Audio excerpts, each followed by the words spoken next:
Hello दोस्तों, स्वागत है आप सभी का हमारे बिहार बोर्ड क्लासेस में। हमने पिछले दो वीडियो में ये किया कि जितने भी इम्पोर्टेंट सवाल थे प्रकाश के या लाइट चैप्टर के हमने कवर किया था। और इस वीडियो में हम लोग कवर करेंगे, ये तीसरा पार्ट है इस सीरीज का, और इसमें हम लोग कवर करेंगे जितने भी आगे के प्रश्न हैं उसको।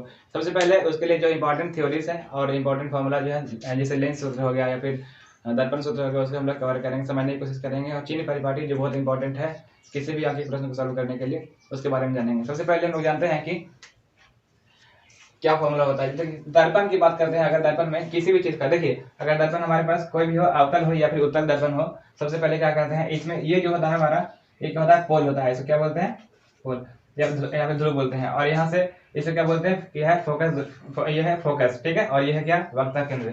तो क्या होता है, यहाँ की जो दूरी है, यानी ध्रुव से जो एफ की दूरी है वो क्या होती है, उसको बोलते हैं हम लोग फोकस दूरी, जिसको एफ से जोड़ किया जाता है। देखिए यहाँ पर दिखाया गया है सारा, एफ क्या होता है, स्मॉल एफ जो होता है वो फोकस दूरी को दिखाता है। और आर, कैपिटल आर जो होता है वह त्रिज्या को दिखाता है। और यू क्या होता है, वस्तु दूरी, भी क्या होता है, प्रतिबिंब दूरी, और एच वस्तु की ऊंचाई होती है, और एच आई क्या होता है, प्रतिबिंब की ऊंचाई होती है, ठीक है। सबसे पहले हम लोग जानेंगे कि एफ जो होता है यहाँ पर क्या होता है। देखिए रिलेशन बहुत इंपॉर्टेंट है कि आर जो होता है रेडियस ऑफ कर्वेचर इसको बोलते हैं इंग्लिश में, या फिर वक्ता त्रिज्या बोलते हैं, ठीक है। क्या होता है, फोकस दूरी का दोगुना होता है, या फिर कह सकते हैं कि जो फोकस दूरी होता है क्या होता है कि वक्ता त्रिज्या का आधा होता है, ठीक है। अब देखिए अगला जो फॉर्मूला होता है वो बहुत इंपॉर्टेंट, दर्पण, ठीक है। और दर्पण सूत्र क्या होता है, 1/v plus 1/u equal to 1/f। याद रखिएगा, दर्पण सूत्र और लेंस सूत्र में सिर्फ इतना ही फर्क होता है कि यहाँ पे 1/v के बाद क्या होता है, प्लस होता है, और यहाँ क्या होता है, माइनस होता है, ठीक है। और plus 1/u equal to 1/f। और यहाँ पे आवर्धन क्या होता है इसका, अगर हम दर्पण की बात करते हैं, चाहे कोई भी दर्पण हो, या अवतल दर्पण हो या फिर उत्तल दर्पण हो, उसमें आवर्धन क्या होता है, इसको एम से डिनोट करते हैं, मैग्निफिकेशन बोला जाता है इसको, जब किसके बराबर होता है, -v/u के बराबर होता है। या फिर हाइट ऑफ इमेज बटा हाइट ऑफ ऑब्जेक्ट, जिसको हम लोग बोलते हैं कि प्रतिबिंब की ऊंचाई बटे वस्तु की ऊंचाई, ठीक है। और यहाँ पर अगर हम बात करते हैं लेंस के बारे में, तो लेंस में कोई भी लेंस हो, अवतल लेंस हो या फिर उत्तल लेंस हो, तो उसमें हम लोग लेंस सूत्र जो होता है 1/v minus 1/u equal to 1/f होता है। जहाँ पर v क्या होता है, v होता है प्रतिबिंब की दूरी, और u क्या होता है, वस्तु दूरी, और f क्या होता है, फोकस दूरी, ठीक है। और आवर्धन की बात करते हैं इसमें, तो लेंस में आवर्धन जो होता है किसी भी लेंस के लिए मैग्निफिकेशन जो होता है वो v/u के बराबर होता है। देखिए ध्यान देना है यहाँ पर कि आवर्धन जो होता है दर्पण के लिए वो क्या होता है, -v/u होता है, लेकिन इसमें क्या होता है, v/u होता है, ठीक है। या फिर हाइट ऑफ इमेज होता है, ये दोनों सेम रहेगा इसमें, ठीक है। अब देखिए लेंस की क्षमता इसमें होता है, इसके पहले वीडियो में बताया था कि लेंस की क्षमता जो फॉर्मूला होता है 1/f होता है। अगर f मीटर में हो तब ये फॉर्मूला होता है, अगर f क्या हो सेंटीमीटर में हो तब जो क्षमता होता है लेंस की क्षमता वो 100/f होता है, ठीक है। और इसमें बहुत इंपॉर्टेंट क्या था कि लेंस की क्षमता का जो ऐसा ही मात्रक होता है वो डायोप्टर होता है, एग्जाम में पूछा जाता है इसके बारे में, ठीक है।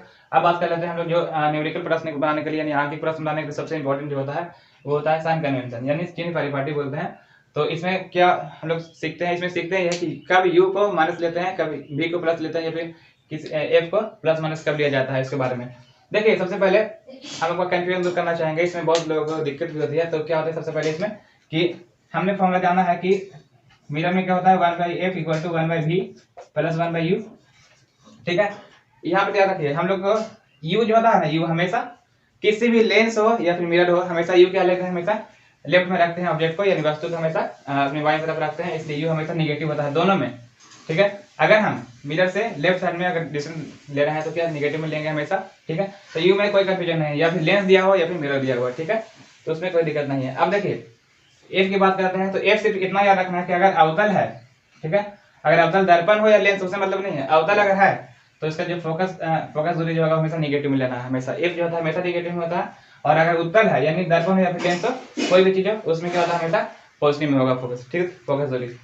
अब देखिए एक चीज और इसमें जाना होता है कि और v और u, v जो होता है वो क्या होता है, यानी जो प्रतिबिंब की दूरी होगी वो हमेशा क्या होता है उसके अकॉर्डिंग कि कहाँ पर u रख रहे हैं, जो कंडीशन होता है 6 कंडीशन अवतल दर्पण में, और 2-3 कंडीशन होता है उसमें, उस पर हम लोग जब वीडियो बनाएंगे आंकिक प्रश्न वाला उसमें बताएंगे, इसी वीडियो में बता देंगे। और देखिए प्रधान अक्ष से ऊपर की ऊंचाई, अगर मान लीजिए आपको वस्तु की ऊंचाई दिया हुआ रहेगा तो वस्तु की ऊंचाई हमेशा हम लोग रखते हैं, तो इसलिए सीधा वस्तु रखते हैं, यानी प्रधान अक्ष ऊपर की ओर रखते हैं, इसलिए हमेशा प्रधान अक्ष ऊपर की ऊंचाई होगा, यानी HO जो होगा, हाइट ऑफ ऑब्जेक्ट जो होगा ये वाला, वो हमेशा क्या लेंगे, हमेशा पॉजिटिव में लेंगे। देखिए यहाँ पर लिखा हुआ प्रधान अक्ष से ऊपर की ऊंचाई हमेशा पॉजिटिव में लेते हैं, और प्रधान अक्ष से नीचे जो बनेगा यानी जितना भी उल्टा इमेज बनेगा, ठीक है, उल्टा जो प्रतिबिंब बनेगा उसमें हमेशा निगेटिव में लेंगे उसका, यानी हाइट ऑफ इमेज जो होगा हमेशा निगेटिव में होगा, ठीक है।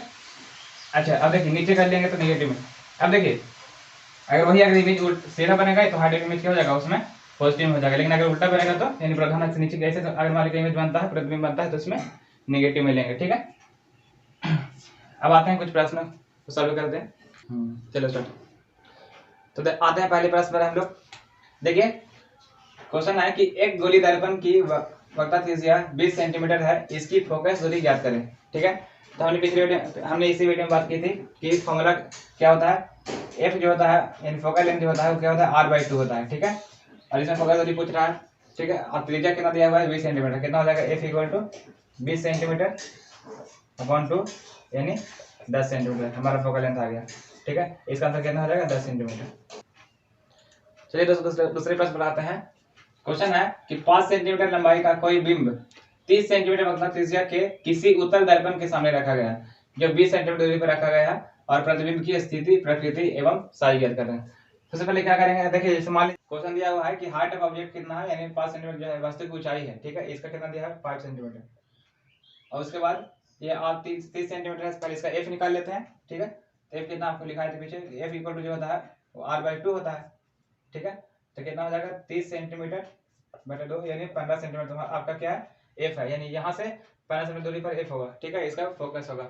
इसके बाद यू आपको दिया गया है, तो पहले आपको निकालेंगे कि यहाँ पर कितना भी कितना होगा, यानी कितना दूरी पर इसका इमेज बनेगा। देखिए सबसे पहले फॉर्मूला क्या लिखवाए थे, 1 किसी भी मेल के लिए 1/v प्लस 1/u जो होता है 1/f के बराबर होता है। यहाँ पर देखिए u हमारा -20 होगा, क्योंकि बता चुके हैं कि पहले। ठीक है, कि किसी के लिए भी u क्या होता है हमेशा माइनस में होता है। तो 1/v प्लस यहाँ पे क्या होगा -1/u लिखा है, इसका मतलब 1 इक्वल टू 1/f कितना हमारा है 15। ठीक है, तो यहाँ से 1/v कितना हो जाएगा 1/15 प्लस 1/20। ठीक है, तो यहाँ से एलसीएम कितना हो जाएगा 60, यहाँ हो जाएगा 15 तो 4 प्लस 3, यहाँ से एलसीएम कितना आएगा इसका, एलसीएम आएगा 1/v इज इक्वल टू यहाँ 60, 15 तो 4 प्लस 3 यानी 7/60। ये तो आपका 1/v आया, तो यहाँ से v कितना आ जाएगा, v आ जाएगा 60/7 इतना सेंटीमीटर आपका v, यानी जो हमारा प्रतिबिंब बनेगा कितना दूरी पर बनेगा, यहाँ से 60/7 की दूरी पर यहाँ से बनेगा। ठीक है, यहाँ अब देखिए इसका इमेज क्या होगा, हमेशा हमेशा आभासी बनता है। याद रखिएगा कि किसी भी उत्तल दर्पण में अगर कहीं भी इमेज रखा हुआ, कहीं भी ऑब्जेक्ट रखा हुआ है, तो इसका इमेज हमेशा कैसे बनेगा, हमेशा आभासी बनेगा और वस्तु से छोटा बनेगा। ठीक है, तो क्या होगा साइज, अगर साइज हमको निकालने के लिए बोलेगा, यानी हाइट ऑफ इमेज पूछ रहा है, तो क्या करेंगे इसके लिए आपको फॉर्मूला लिखाया गया था कि हाइट ऑफ इमेज देखिए -v अपॉन u जो होता है मैग्निफिकेशन, यहाँ से भी निकाल सकते हैं, इक्वल टू क्या होता है height of image upon height of object होता है। ठीक है, तो यहाँ से -v अपन v कितना था हमारा, v आया है हमारा 60/7 यानी आ जाएगा -60/7 अपॉन u कितना था, u हमारा -20। ठीक है, -20 इज इक्वल टू hi हमको निकालना है, तो hi अपॉन h कितना दिया हुआ है, यानी हाइट ऑफ ऑब्जेक्ट कितना दिया हुआ है 5 सेंटीमीटर दिया हुआ है। ठीक है, यहाँ 5 लिख दें, हमको hi निकालना है, ये क्या हो जाएगा दोनों प्लस में हो जाएगा 20 से 60। ठीक है, और यहाँ से hi कितना आ गया आपका, hi आ गया 15/7। ठीक है, यानी इतना सेंटीमीटर क्या हो जाएगा आपका हाइट ऑफ इमेज जाएगा।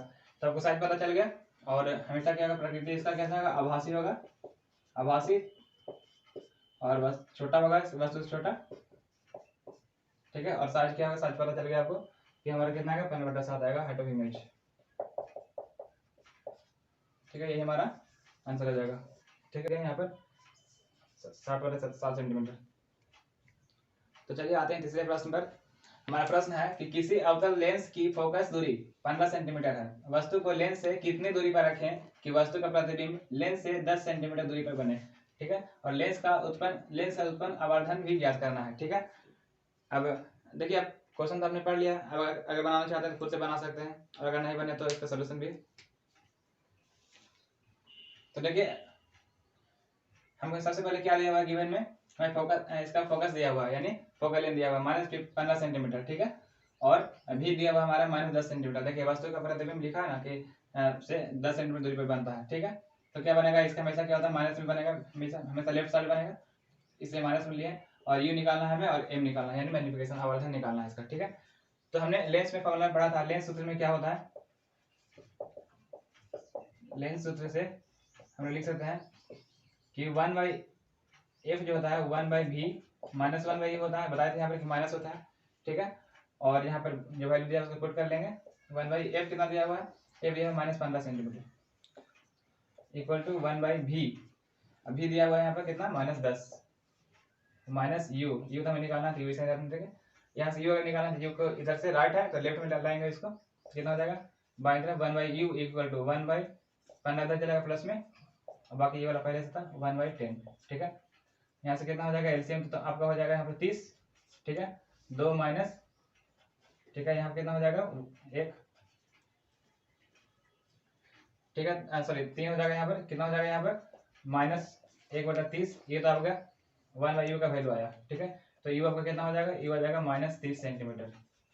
यानी अगर हम इस लेंस में यानी अवतल लेंस में अगर हम 30 सेंटीमीटर दूरी पर वस्तु को रखें तो इसका जो इमेज बनेगा, इसका जो प्रतिबिंब बनेगा वो 10 सेंटीमीटर दूरी पर बनेगा लेंस से। ठीक है, अब आते हैं मैग्नीफिकेशन। मैग्नीफिकेशन आपको निकालने के बताए थे। मैग्नीफिकेशन फॉर्मूला होता है m इक्वल टू किसी भी लेंस के लिए।